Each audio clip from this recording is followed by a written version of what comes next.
Okay, Garage. Subscribe to my YouTube channel. Today I'm going to talk about this actuator that is called Camshaft position actuator. So subscribe to my YouTube channel. Thank you. So this is called camshaft position actuator.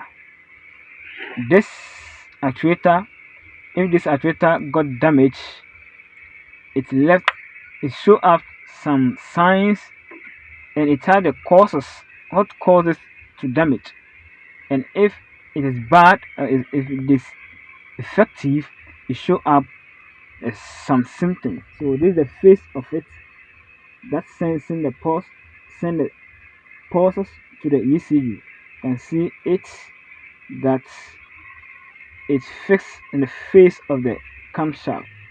That's fixed. You have the two of it.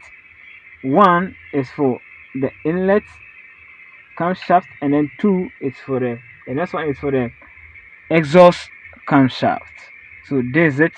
It have the symptoms when it is effective or it's damaged, that it left some code on the system. So this is the face of it, the round inside. This is the main one, the solenoid inside.